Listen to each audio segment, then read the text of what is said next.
მოგესალმებით, ჩემო ძვირფასებო. კიდევ გავნაგზობ თემას, რომელსაც გვია ოჯახი.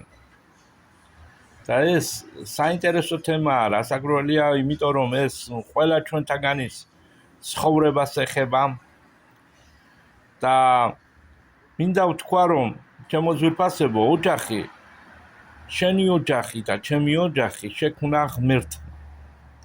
ახლა ჩვენი ავტორიტეტია, ჩვენი საქმეა, როგორ განმავითარებთ მას, რას გავაკეთებთ, სულიერ საფეხურებზე დავიყვანთ ამ ოჯახს, თუ უბრალოდ ხორციელად დავიწყებთ ამ ოჯახზე ფიქრს, თავიდან ღმერთმა ადამს და ევას მაგალითზე შეგვიქმნა ეს ოჯახი, თუმცა კრახით დამთავრდა პირველი, ასე ვთქვათ, მცდელობა ოჯახისა, ევამ თქვა შეჭამა ეს ხილი, ადამმა ასე რომ ვთქვათ მიაყოლა, შემდგომ ერთმა შვილმა მეორე მოკლა და ტრაგედიები იყო ჩემო ძვირფასებო პირველ ოჯახში და ღმერთს კი პირიქით სხვა რამე უნდოდა ჩემო ძვირფასებო.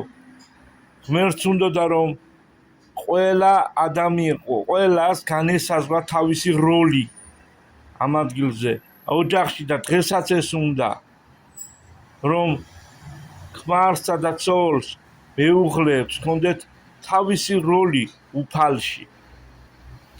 ახალი ქმნილებები ვართ ჩვენ ქრისტიანები, ქრისტეში ახალი ქმნილებები ვართ.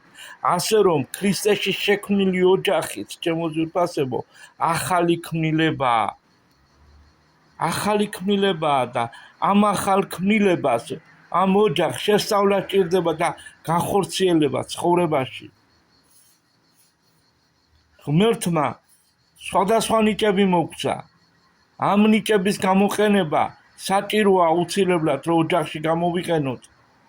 არ უნდა დაემგვანოს მორწმუნის ოჯახი, ქვეყნიერების ოჯახი, ჩემო ძვირფასო. არ უნდა იყოს მიზნები ქრისტიანული ოჯახის, ქვეყნიერების ოჯახის მიზნებისა.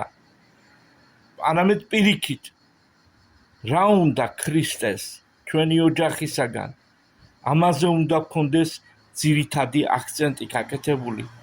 გვაკურთხოს უფალმა იესო ქრისტემ. რაც ღმერთმა შეაერთა, ჩემო ძვირფასებო, ვერავინ კაცმა ვერ უნდა დაანგრიოს. ვერც ეშმა კი ვერაფერს ვერ უზამს. გაკურთხებთ უფალი იესო ქრისტეს სახელით. ამენ.